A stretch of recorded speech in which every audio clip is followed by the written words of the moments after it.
اعلیٰ حضرت پر ہماری آنکھیں بند ہیں، اس کا کیا مطلب ہے؟ اعلیٰ حضرت امام اہل سنت رحمۃ اللہ تعالی علیہ یہ وہ ہستی ہیں کہ جنہوں نے اس زمانے کے اندر، جب کہ بر صغیر پاک و ہند کے اندر ہر طرف ایک طوفان بدتمیزی برپا تھا، اور اللہ کی ذات پر، اللہ پاک کی ذات پر، نبی پاک صلی اللہ علیہ وسلم کی ذات پر طرح طرح سے حملے کیے جا رہے تھے، تو آپ رحمۃ اللہ تعالی علیہ ان علماء کے سرخیل تھے، ان علماء کے قائد تھے کہ جنہوں نے ان فتنوں کا زبردست مقابلہ کیا، اور اس انداز میں دین اسلام کی تشریح کو، جو حقیقی تشریح تھی وہی دین اسلام کی جو نبی پاک صلی اللہ علیہ وسلم لے کر آئے اور صحابہ کے ذریعے ہم تک پہنچا، اس کو آپ نے بالکل واضح کر کے ہمارے سامنے رکھا، اور جو باتیں دین کے اندر شامل کرنے کی کوشش کی جا رہی تھیں، جو غلط عقائد، جو غلط نظریات دین کے اندر شامل کرنے کی کوشش کی جا رہی تھی،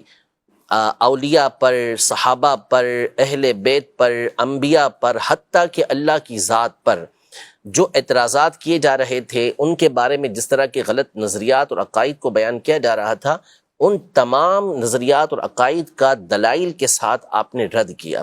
تو بالکل واضح طور پر اسلام کی صحیح تصویر کو امام اہل سنت الشاہ امام احمد رضا خان رحمۃ اللہ تعالی علیہ نے ہمارے سامنے پیش کیا۔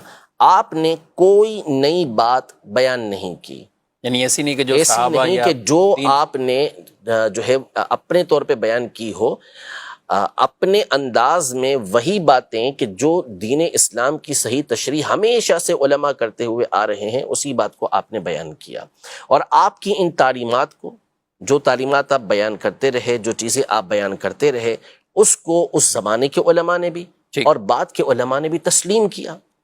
کبھی ایسا نہیں ہوا کہ بات تو کر سکتے ہیں، کوئی بات کرتا ہے کہ جی ہمیں اختلاف ہو سکتا ہے، یہ ہو سکتا ہے، لیکن کون سی بات کہ جس سے اختلاف کیا جائے گا، وہ بات بھی تو پیش کی جائے نا۔ تو امام اہل سنت رحمۃ اللہ تعالی علیہ نے جو باتیں کی ہیں وہ اپنی جانب سے کی ہی نہیں ہیں۔ آپ نے چاہے وہ عقائد کی بات میں تو کوئی کلام ہو ہی نہیں سکتا نا، بلکہ اختلافی مسائل جو ہوتے ہیں وہ تو فروعیات کے اندر ہوتے ہیں، فقہی مسائل کے اندر ہوتے ہیں۔ عقیدہ تو مسلمانوں کا متفق علیہ ہے۔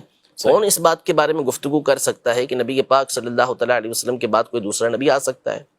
تو جب اعلی حضرت کے سامنے یہ بات کی گئی اور اس زمانے کے اندر یہ فتنہ برپا کیا گیا کہ نبی پاک صلی اللہ علیہ وسلم کے بعد کوئی دوسرا نبی آ جائے تو نبی نبوت کے اوپر کوئی فرق نہیں پڑے گا، ختم نبوت پہ کوئی فرق نہیں پڑے گا، آ جاتا ہے، یعنی امکان کی بات کی گئی، تو امام اہل سنت رحمۃ اللہ تعالی علیہ نے اور دوسرے علماء نے دلائل کے دریا بہا دیے، تو اس سے کوئی انکار کر سکتا ہے؟ ہرگز نہیں کر سکتا۔ جو ختم نبوت کے حوالے سے یہ گفتگو بھی کرے کہ نبی پاک صلی اللہ علیہ وسلم کے بعد کسی دوسرے نبی کا آنا ممکن ہے، تو پھر اس صورت میں ظاہر ہے کہ مسلمان متفق ہو کر اس کا رد کریں گے، اس کو کفر قرار دیں گے، تو اس میں کیا اختلاف ہو سکتا ہے؟ یعنی یہاں امکان بھی نہیں ہے، امکان بھی نہیں۔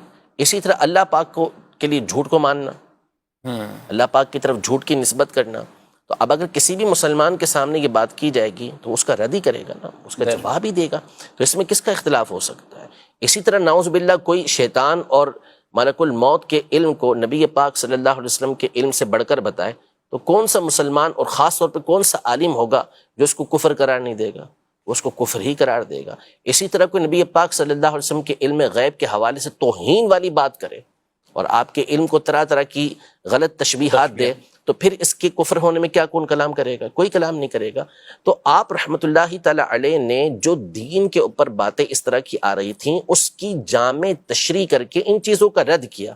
اسی کو مسلک اعلی حضرت کہتے ہیں۔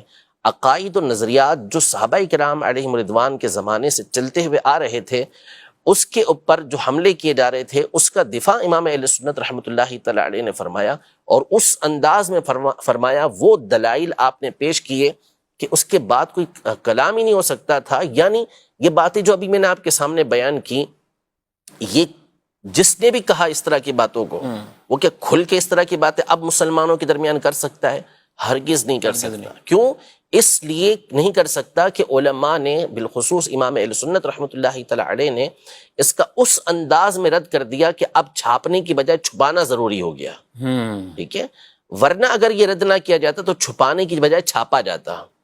تو اب آنکھیں بند کیوں نہیں کی جائیں گی کہ جس نے ہمارے ایمان کی، عقیدے کی اس انداز میں حفاظت فرمائی. تو امام اہل سنت رحمۃ اللہ تعالی علیہ کی جو ذات ہے اعلیٰ حضرت رحمۃ اللہ تعالی علیہ، انہوں نے جس انداز میں دین اسلام کی تشریح توضیح اور دلائل کے ساتھ جس انداز میں ان چیزوں کو بیان کیا ہے، پڑھنے والا جب بندہ آپ کی کتابوں کو پڑھے گا، آپ کے رسائل کو پڑھے گا، تو منصف ہوگا، انصاف پسند ہوگا، تو کبھی بھی آپ کی جلالت علمی سے انکار نہیں کرے گا، اور جب پڑھ لے گا تو کہے گا کہ ہاں واقعی ان کی ذات پر آنکھیں بند کر دینی سبحان چاہیے، اللہ. مان لینا چاہیے.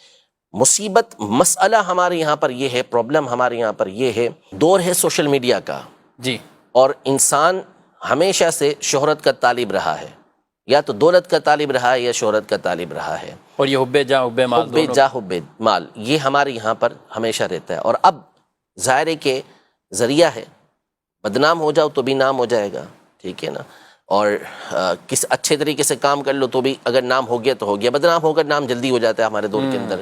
تو اس لیے لوگ اس طرح کی باتیں کرنا یہ شروع کر دیتے ہیں. کوئی کسی کے خلاف بولنا شروع کر دیتا ہے، نعوذ باللہ کوئی صحابہ کے بارے میں گفتگو کر رہا ہے، تو کوئی اہل بیت اطہار کے بارے میں گفتگو کر رہا ہے، نعوذ باللہ کوئی سیدنا صدیق اکبر رضی اللہ عنہ کے خلاف گفتگو کر رہا ہے، تو کوئی سیدنا علی المرتضیٰ کرم اللہ تعالی وجہہ الکریم کے خلاف باتیں کر رہا ہے. تو یہ جو تصورات، یہ خیالات جو ہیں، یہ جاہلوں کے ہیں، جو اجہل قسم کے لوگ ہیں، جنہوں نے کبھی کسی استاد کے سامنے زانو تلمس طے ہی نہیں کیا، کبھی وہ بیٹھے ہی نہیں کسی استاد کے سامنے. باقاعدہ جو سلسلہ چلتا ہوا آتا ہے پڑھنے کا، ہر فن کا، ہر معاملے کا کیا ہوتا ہے کہ باقاعدہ علم حاصل کیا جاتا ہے، اور پھر اس علم کے افراد اس میں گفتگو کرتے ہیں تو اس کی بات کو اتھینٹک مانا جاتا ہے. یعنی اگر ڈاکٹر جو ہے وہ بغیر پڑھے ڈاکٹروں سے گفتگو کرنا شروع کر دے، یعنی وہ ڈاکٹر ہو ہی نہ سرے سے، خود اپنے طور پہ کچھ پڑھ لیا میڈیکل، تو پھر اس صورت میں کیا اس کی بات کو مانا جائے گا؟ اس کی سنیں گے بھی نہیں. مسئلہ یہ نا سب سے بڑا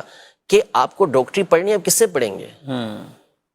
میڈیکل پڑھنا ہے، میڈیکل میں داخلہ لینا ہے آپ کو، تو آپ کس سے کہاں داخلہ لیں گے؟ جو بھی اسی فن کے اگر بالفرض ہمارے دور کی بات کریں ہم، تو ہمارے دور میں چونکہ مدارس کے اندر عمومی طور پہ دینی تعلیم دی جاتی ہے، صحیح، کوئی بھی ڈاکٹری کی تعلیم حاصل کرنے کے لیے کسی جامعہ میں نہیں جائے گا، ہاں مدرسے میں نہیں جائے گا، ٹھیک ہے، وہ کہاں جائے گا؟ میڈیکل کالج کے اندر جائے گا، ٹھیک ہے.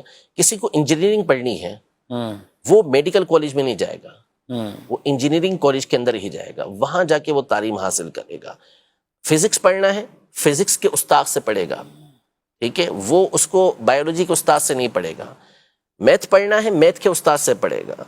تو ہر چیز، اگر مثال کے طور پہ آپ کا بیٹا جو ہے وہ کہتا ہے کہ ابو مجھے جو ہے وہ انگلش پڑھنی ہے، تو آپ اسے سب سے بڑے اردو دان کے پاس بھیج دیں کہ بھائی اس سے جا کے انگلش پڑھ لو، بھلے اس کو انگلش نہیں آتی. ظاہر نہیں ہوگا نا، ظاہر سی بات ہے. آپ کو اردو میں بہترین جو ہے وہ ادب سیکھنا، اردو کا ادب، آپ اس کو جو ہے وہ کسی انگریز کے پاس بھیج دیں کہ اس سے جا کے اردو ادب سیکھ لو، تو کیسے ہوگا؟ تو اسی طرح جو دین ہے وہ دین کس سے سیکھا جائے گا؟ صحیح، دین کا علم بھی آپ اسی سے حاصل کریں گے نا جو اس کا ایکسپرٹ ہو، جس نے اس کی تعلیم حاصل کی ہو. اب جس کو الف سے بے دین کی آتی نہیں، جس کو عربی عبارت تک پڑھنا آتی نہیں، وہ کہ میں قرآن و حدیث کو خود سمجھ سکتا ہوں، کتنا بڑا ظلم ہے. یعنی امام اعظم ابو حنیفہ رحمۃ اللہ تعالی علیہ، امام شافعی رحمۃ اللہ تعالی علیہ، امام شافعی نے 10 سال قبیلہ حذیل کے اندر گزارے، جو عرب کا فصیح ترین قبیلہ تھا. کس لیے گزارے؟ تاکہ عربی زبان کے اندر ایسی اہل خود عربی ہیں، ایسی مہارت حاصل کر لیں کہ قرآن و حدیث کو صحیح طریقے سے سمجھ سکیں، جو اس کے معانی اور مفاہیم اس کو صحیح طریقے سے سمجھ سکیں. پھر اس کے بعد ان کی خداداد ذہانت اپنی جگہ پر، اور علم دین کے لیے الگ تگ و دو اپنی جگہ پر. اب کوئی شخص آتا ہے جس نے کبھی پڑھا ہی نہیں ہے، آ کے وہ کہتا ہے کہ جس طرح میں نے قرآن کو سمجھا اس طرح تو امام شافعی بھی نہیں سمجھے. پھر کیسے کہیں گے اس بات کو؟ کیسے تسلیم کریں گے آپ کی بات؟ یعنی آپ بڑے بڑے جو فلاسفر ہیں ان کے مقابلے میں آپ ہماری بات کو تسلیم نہیں کریں گے. اگر ہم کوئی حکمت والی بات کہیں تو نہیں، اس کی بات معتبر ہے زیادہ. وائی؟ کیوں؟ اس لیے کہ وہ اس کا فن ہے، آپ اس کی بات کو تسلیم کر رہے ہیں، ہماری بات کو تسلیم نہیں کریں گے. کیوں؟ اس لیے کہ آپ کا یہ کام نہیں ہے. میں میڈیکل کی کوئی بات آپ کو بتا دوں، میں ڈاکٹری کی کوئی بات آپ کو بتا دوں، انجینئرنگ کی کوئی بات آپ کو بتا دوں، جو میں نے اس کتاب سے پڑھ لی، اس کتاب سے پڑھ لی، تو میری بات تسلیم نہیں ہے.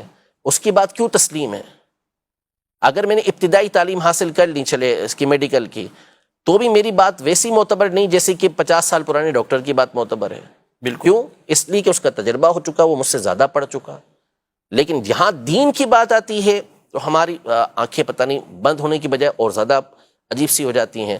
تو اس لیے جو اسلاف ہیں، بزرگان دین ہیں، یہ ایک پورا ٹاپک ہے. اگر میں اس پر گفتگو کرنا چاہوں کہ متقدمین اور متاخرین کے علم کے درمیان کیسا فرق ہے، تو اس پر علماء کی 50 نصوص موجود ہیں کہ متقدمین یعنی پرانے علماء کے جو علمی رسوخ ہوتا تھا، ان کی مضبوطی ہوتی تھی، وہ اس قدر زیادہ ہے کہ امام ذہبی رحمۃ اللہ تعالیٰ علیہ جیسی ہستی نے فرمایا کہ جب آپ نے ابو بکر الاسماعیلی رحمۃ اللہ تعالیٰ کی ایک کتاب کا مطالعہ کیا، مسند فاروق کا، تو آپ نے فرمایا میں نے جان لیا کہ متاخرین متقدمین کے حفظ کے برابر پہنچ ہی نہیں سکتے.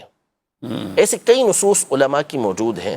تو اس لیے ہمیشہ اپنے بزرگوں کا دامن تھام کے رکھیں، اسلاف کا دامن تھام کے رکھیں. ہمیں کہا گیا اہدنا الصراط المستقیم، ہمیں سیدھے راستے پر چلا. صراط الذین انعمت علیہم، راستہ ان کا جس پر تو نے انعام کیا، اور وہ انبیاء، شہداء، صدیقین، صالحین، نیک لوگ ہیں، پارسا لوگ ہیں.